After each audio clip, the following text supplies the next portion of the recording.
ఇప్పటికీ ఒక క్వశ్చన్ మార్కే ఏంటి అంటే అమిత్ షా చంద్రబాబు నాయుడు గారి మధ్య ఏం జరిగింది అనేది. కాకపోతే సోషల్ మీడియాలో తాజాగా వైరల్ అవుతున్న అంశం భారతీయ జనతా పార్టీ ఆల్రెడీ తనకు కావాల్సిన సీట్ల లెక్క చంద్రబాబు గారి ముందు పెట్టేసింది. భారతీయ జనతా పార్టీ వరకు 30 అసెంబ్లీ స్థానాలు 6 పార్లమెంటు స్థానాలు ఇస్తే గనక తాము పొత్తుకు సిద్ధం అని ఆల్రెడీ అడిగేశారంట. లాస్ట్ టైం 15 స్థానాలు ఇచ్చారు కాబట్టి ఈసారి 30 స్థానాలు కావాలి తమ వరకు.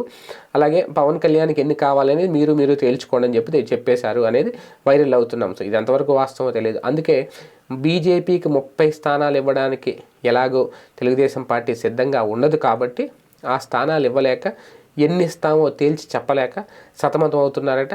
పార్లమెంటు స్థానాలు మాత్రం 6 స్థానాలు ఖచ్చితంగా కావాలని అడుగుతున్నారంటే 6 కాకపోతే 5 ఇచ్చినా సరే ఈ 30 స్థానాల్లో 15 ఇస్తారా 20 ఇస్తారా అనే లెక్క అయితే ఇంకా క్లారిటీ లేదు అనేది. కాకపోతే ఒక పక్క 30 ఇచ్చినా 15 ఇచ్చినా దీన్ని బట్టి జనసేనకి పవన్ కళ్యాణ్ గారికి సీట్లు కేటాయించాల్సి వస్తుంది. అందుకే ఇద్దరిని సాటిస్ఫై చేయడం ఎలా అనే ఉద్దేశంతో ఇద్దరిని సంతృప్తిపరిచి వాళ్ళ సపోర్ట్ తీసుకుని ముందుకు వెళ్ళి అధికారంలోకి రావాలి అనే ఆలోచన చంద్రబాబు గారి మధ్యలో ఉన్న నేపథ్యంలో ఈ పొత్తుల లెక్క ఒక 2-3 రోజుల్లో తేల్చుకొని అఫీషియల్గా ప్రకటించే అవకాశం ఉంటుంది అనేది తాజాగా అందుతున్న సమాచారం. మరి చూడాలి ఏం జరుగుతుందో.